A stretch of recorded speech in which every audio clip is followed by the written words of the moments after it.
Hey. Do you want to know how to use procrastination to your advantage? Well, in this video, I outline the 6 reasons why procrastination can be good for you. Let's get down to it. Okay, guys, let's start with the definition of procrastination. For me, procrastination is the prioritization of less urgent task over an important task. So let's say you're having a to-do list and you start with the least important task instead of the most important task. That for me is procrastination. Why?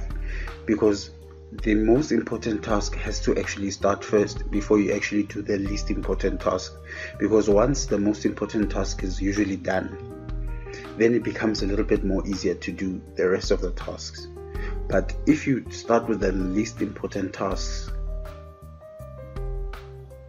then you don't give yourself enough time to do the most important task, and often enough the most important task is usually the most difficult task. That's why you try to avoid it as much as you can. That's my definition of procrastination. Now, it's at the end of the workday and you are looking at your to-do list and you see that you're actually nowhere near done with your to-do list, right? And then you realize that you have been on this to-do list for weeks and some of the items have been reoccurring, which you haven't been doing over and over again from the day before coming over to the day after. And then you just sigh to yourself and just think, oh man, procrastination, dang, procrastination has the best of me. We all know procrastination can turn into an enemy that can keep us from doing what we want to do. But more often than not, this isn't really the case. Procrastination can actually improve your productivity and happiness. Here is why. Number 1, active procrastination gets you more things done quickly. Since I said procrastination is working on your items from below, meaning you start with the least important and the easiest items all the way up to the most important ones, which usually take the longest amount of time, or it's more boring, or whatever the reason may be, you are going to get more done quickly. Why? If you start with the least important items, you're going to work your way up to the point where you are only left with the most difficult and the most important ones, and you have no other choice but to actually get on with doing that one. Number 2, unnecessary tasks disappear with procrastination. After procrastinating on a task for some time, you might look at it and not remember why it's even on your to-do list. This gives you an opportunity to reevaluate whether it's still important to do. If you procrastinated on it for a while, it could be that it's not even necessary or relevant anymore. Number 3, procrastination shines a light on what's most important to you. You're less likely to procrastinate on things you love to do or that really matter to you. If there's something you're struggling to get done, ask yourself, why are you doing it in the first place?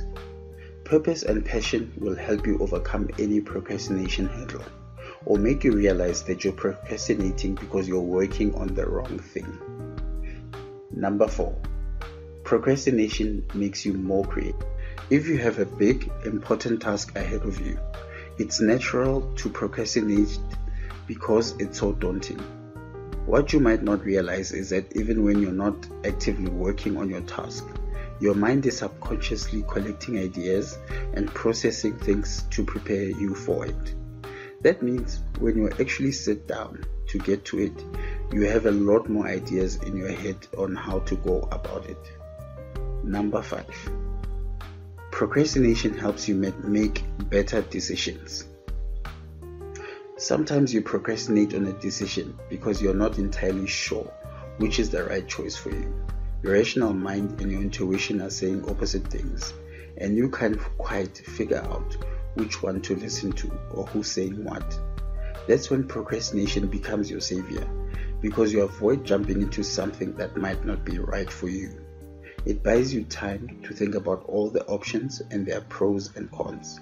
Once the deadline arrives, you are ready to make the decision as you've done your research. Number 6. Procrastination leads to better apology. If you've done something wrong and you owe somebody an apology, it's better to give them time to cool off. This helps you to come up with an authentic apology that clearly shows your regret and your learnings, as well as offers reasons why the mistake happened. It also gives the other party time to reflect on how this has impacted them, so they can communicate this more effectively to you in a calm manner. It's time we realized that procrastination is not always the enemy, especially when it takes the form of active procrastination. Sometimes procrastination is your mind and intuition trying to tell you you shouldn't be doing something, or telling you to process something before making a rushed decision. If you're an active procrastinator, like I am, embrace it. Embrace it so that you can get more things done. Embrace it so that you can start listening to what your intuition is trying to tell you. Embrace it so that you can start doing the things that matter most to you. That's how you will welcome happiness in your life. Anyway guys, I hope that video helps some of you. If you found it useful, click the like button, hit the subscribe button, and show me some love. That's it for me, Procrastination Busters. Cheers. Bye.